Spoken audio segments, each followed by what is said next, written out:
Hi everyone, my name is Niamh. Today I'm going to introduce to you Ryan Annett. He is an artist new in the NFT world, and Ryan, if you'd like to introduce yourself, please. Yeah, sure. My name is Ryan Annett. I'm a visually impaired self-taught artist. I started off doing photography, and then it led to digital photo manipulation. And then just a few months ago, I decided this year I was going to learn how to paint. So I started doing watercolor paintings. And now I'm incorporating my watercolor paintings into my digital art too. So, and then with the whole NFT thing, and it's really cool. A lot of stuff going on. And how did you find the process to mint your very first token? Did you find it difficult? Did you find it easy? Well, I went on Opensea, so I have a friend who told me about NFTs, and he's like, "You have all this artwork, Ryan. You got to throw this stuff in there because people need to see what you're doing." And I was like, "Okay." So we did some research, and he said Opensea, you pay once, and then you can lazy mint, and you just. I've got like I don't know, probably 40 or 50 NFTs on Opensea, so and I just keep uploading art every single day. Every single day. Wow, I'm wow. sitting on 4 terabytes of artwork because I've been doing this for 3 years. So I got a whole collection of stuff that's just from when I started 3 years ago. Yeah. Wow, brilliant, brilliant. Jesus, I wish I could do that myself every single day. I don't have that much work to get out there, but that's amazing. And how do you find the marketing side of things? So if you already have a lot of content there, do you find the marketing is a completely different entity, or do you enjoy that part? Well, I think with NFTs, at first you think like, oh my God, I'm gonna be so rich.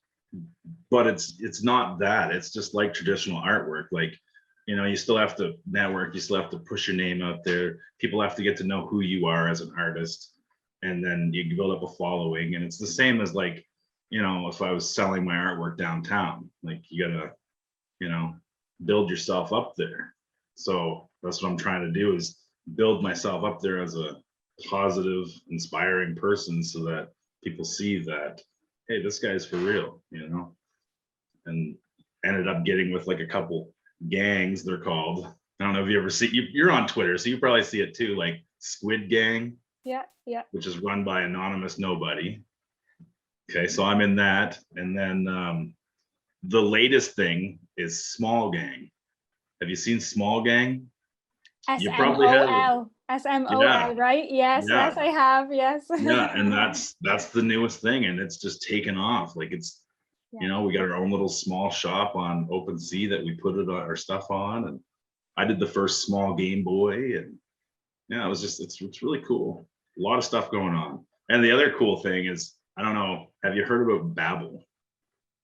Babbel. I have heard only as Babbel as the language app Babbel, but Okay, no so other context. Babbel in Twitter.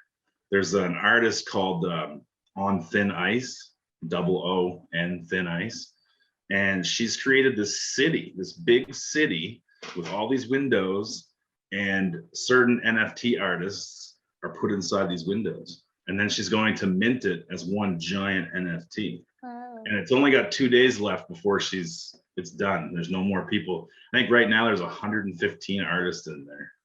Wow, that's a really good idea. Like collaborating is the best way, I think, to It's get amazing. around. It's just the community's so good. Yeah, it's way awesome. I love it.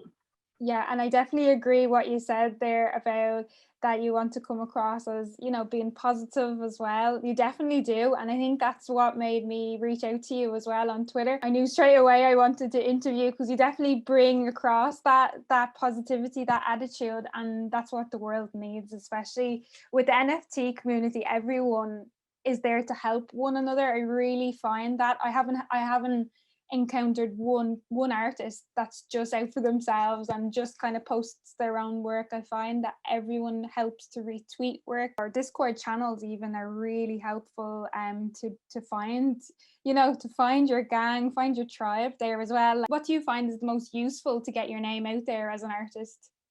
Well, because I have I have physical artwork that I sell too, and like I have it in my city downtown galleries and stuff. But I thought first coming in, like I'd have to get on Foundation, or I'd have to get on Known Origin or Rareable or SuperRare or whatever. And then I realized that no, those are just programs that chase clout. They like, if you're not a famous artist, you're not going to get anywhere. No one's going to see your work on those sites. So what I do is I just use Twitter. Tweet it, retweet it, share other people's artwork, and just build yourself up by being that person, you know, like sure, it's a lot of work. It's a lot of work to retweet someone's tweet 20 times or 30 times, but it works, you know. I've sold 3 NFTs on Opensea. I've sold, I don't even know how many small items I've sold on Hen. Yeah, if that's even how you use it. Yeah. I don't think anyone knows how to pronounce it. There's so many different ways, but yeah, I say Hickanook because people, I write hen, but I'll say Hickanook. Yeah. Because people are like, hen, what? Because do you see the E, the way the Yeah. symbol is? For so long, I thought that was the Ethereum symbol. I was so confused, but it was because of hen, the symbol there. But yeah, I think that's gonna definitely take off. It already has taken off, but Yeah, I think it's as a only been marketer, 100 days. Yeah, it's been 100 exactly. days with Hen.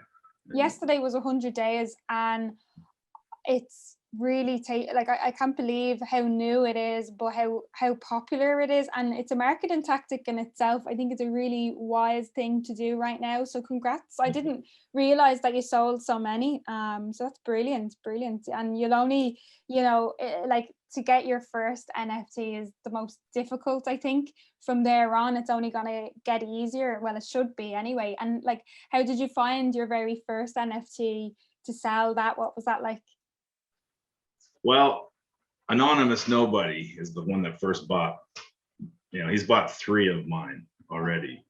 And great guy, super down to earth. We talk a lot on Twitter, and I support him immensely. Like, I bought actually 2 pieces of his, and then he gifted me one of his, and yeah, it's a really great community. I know, and people on Twitter are like, oh, they're all about community, but it's about community. You build each other up as artists, because that's what we do. We build each other up. First sale was I was blown away. I was floored, like, wow. Same as when you sell your first physical piece. And I only started selling my physical artwork last year. I'm the same. Wow. Yeah, I'm the exact same. And I sold 38 canvases last year. Wow. That's and I've donated and given to charities and fundraisers and galleries, and it's amazing. I'm happy to finally be here. And that's interesting what you said. So from traditional to NFT, like, how do you find in terms of pricing your work? Oh yeah, that's a very difficult area right now for a lot of artists. And I speak to a lot of other artists on Clubhouse, on Twitter Live, and we always have the same discussion, and I get different answers all the time. So it'd be interesting to hear your feedback on that, and how you find, are you still finding that quite difficult to kind of know your value in this new world? Well, like, I do commissions and stuff too, like digital art stuff. I usually charge $50 an hour. And so I kind of base, okay, how long did this picture take me to do? Did I paint it first? Did I, use supplies like that I have? So typically, like, and I've been told by traditional artists with my digital artwork, they're like, you're underselling, but I'm in a demographic area that can't really afford a lot, right? Like, it's COVID and it's the pandemic, and it's just no one has the money. I'm not looking to get rich. I just want to show people that even with a disability, you can still push your dream and be an artist. You don't have to let, being blind and, hold you back from doing anything. So I have a Facebook group that I started posting my artwork in 3 years ago. And just this year, I opened it up to other artists, because a few months ago, another artist, a traditional artist, was like, what you're doing, Ryan, you're an essential worker. You know, in these times when people can't get outside, you're there creating and you're showing your artwork and you're posting it online and you're an essential worker. And then that got me thinking, like, okay, I got to open my group up to everybody so every artist can post and feel safe and positive, because there's a lot of art groups out there that there's a lot of negative people, and mine is strictly, there's no negativity because you just wouldn't be there. It's all positive, because positive reinforcement takes you way further than someone haggling your artwork. So I just, and the thing I say is just have fun with it, you know, believe in yourself, go for it. Yeah. And that's me.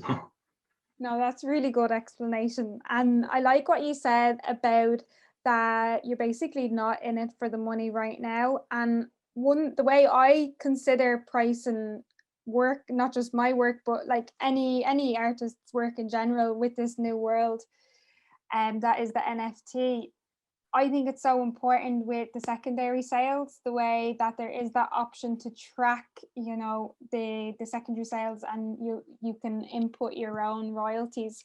So that's obviously a huge advantage versus the traditional world. So if you are even underpricing your work, as some others might you know might explain your work, at the end of the day, your work could resell endless amounts of time and therefore actually win you over, you know, more money in the future as well. And that's work that you could have done years upon years ago. So even if you have undervalued yourself at the start, you are helping the collector out, so the collector is helping you. Like, everyone is helping one another. That's what I really do like. But that's interesting what you say, and especially at the beginning of your journey, I think it is important to be quite reasonable, because it's going to be easier to get your name out there essentially, and people will be interested in buying your work if it is reasonable, because not everyone is millionaires, not everyone is rich and famous. And most people starting off, like on Twitter yourself, you said that you only started Twitter as well. And I'm the exact same. I never used Twitter before NFTs. I didn't really like Twitter, but now it's an essential part of the journey. And now you find yourself on Twitter all day, every day, just like, you know, trying to explore new artists, like, oh, that's really cool. And, you know, there's a lady in Australia, and like, I'm a father, I have 5 kids, and she has this piece that's all about family, and Anonymous had bought one of my artworks, and I was like, I'm gonna give her a smile today, and I bought it. I have never cashed out from using like Ethereum or Bitcoin. I've never cashed out yet. I buy other people's artwork because it's about supporting each other. You know, maybe down the line I will cash out, but right now it's better helping out other people. And then you have, you know, you can hang that artwork in the gallery that I created the other day. It's just, you can walk around and see it, and it's awesome. I seen that gallery. Yeah, that gallery is sweet. It's really cool. I see on cyber.io, but I never seen that one that you posted. That's actually much nicer. Yeah. Yeah, I tried to make that like a piece of art in itself. You know, you got like the tree in there and the nature pics and paintings, and but then also with NFTs is you get your digital aspect, right? But then you got your physical. So I'm trying to do physical, digital, traditional. I'm trying to do it all at once. Makes for a busy time. Yeah, I was about to say, how do you manage your time effectively? Like, would you prefer, I mean, to focus in on NFTs, or do you prefer, like, I know you at the moment you're doing a bit of both, but like, you can't do one without the other as well as being a traditional artist. So really what I'm trying to say is, what one do you enjoy more? I'm really loving watercolor painting. Yeah. Like, I started painting 2 months ago, and I'm sitting on 80 paintings. Like, I'm just trying to get, I watch a guy on YouTube called Paul Clark. He's been teaching watercolor painting for 30 years. And every Wednesday he releases a new video, and you can watch it. I've interacted with him and his girlfriend, and who just, they're blown away by the digital part. They're like, how did you do that? It's like, oh, it's just, photo manipulation and building layers with light and filters. And, that's how I do my work. I use a drawing pad with digital oil brushes and I paint it in there. And it's just, yeah, it's really cool. And then the other side is, so like I have a disability. I'm blind in one eye, my right eye. I have glaucoma. And I joined this local group in my city, and we're called the New Brunswick Disability Art Collective. So we're going to be trying to get into a gallery showing. Wow. And it's to just show other artists who have disabilities that, hey, look, you guys can do this too. Just come forward. Well, it's definitely going to stand to you, the NFT world, and all of the, say, traditional galleries. I don't think they fully understand this. How do you see this NFT space kind of change in artists? Well, I did a piece that kind of showcased my feelings and thoughts towards NFT. It was a picture of a brain, and it had all my artwork stemming off from it with wires. It was a really weird piece, but it kind of sums it up to me, is that I could wake up tomorrow and I could be blind. Just like I was with my right eye, I could wake up tomorrow and I could just not be able to see. So NFTs to me is like my artwork's being put into the digital world. It's there forever, really, essentially. So if in the future they're able to, for people with vision loss, be going into this virtual world, I can walk around, I can see my artwork that I did while I could see. And that's, I don't know, it's just, that's a really cool feeling. That's beautiful. Yeah, that's really beautifully put. I like how you said that. Yeah, and I have no doubt that there will be exactly what you just said. I have no doubt even in less than 20 years, I have no doubt that that will be a possibility, a huge. Well, I was watching a video on, I think it was YouTube, and there's an artist, and I'm self-taught, so I'm just learning as I go, but there's a program, it's all virtual reality, and she's painting these immersive. Yes, I know, I've seen. Oh my God, that is amazing. She's walking around, she was in the Louvre, and she was painting. I was like, holy crap, like that is awesome. And what's her medium? How do you explain her medium, VR? I know, right? Like digital, what is that? Digital canvas. Digital magic, like magic, yes. Yeah. At the start of me even selling my NFTs, I wanted to physically deliver the print as well. But the problem is it could be anywhere in the world. You don't know where your collector is going to be. And here in Ireland, it's really not popular at all. I honestly, I don't know anyone in Ireland that does the same thing. So I don't know anyone in the NFT space. So I kind of reach out as much as I can to other traditional artists that are doing similar, find out how they first found out about it as well, which is really interesting, because you usually find out through an influencer or through YouTube. How did you first find out about NFTs? Well, it was my friend Brandon. He he just said, like, Ryan, you're selling your artwork on Facebook in your group, and why not get into NFTs? And I was like, what is that? And he told me, and I was like, holy cow, like I got to get into this. Straight away, you knew. Yeah, I just threw myself, like, the highest priced item I have on Opensea right now is 5 Ethereum. Wow. But I priced it that way because that's a piece that I sell a lot of. That's very popular, and it has a lot of like emotional meaning to me as an artist. And actually, here, I'll show you. Yeah. I got a big copy right here. Wow. Like, it's huge. Wow. Oh, that's gorgeous. Yeah.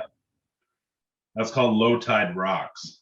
That actually looks like real rocks in behind the painting, It pops straight. Well, that's a digital manipulation. I took that with my camera. Oh, very cool. It's been a great 2 months. And you're only getting started, Ryan.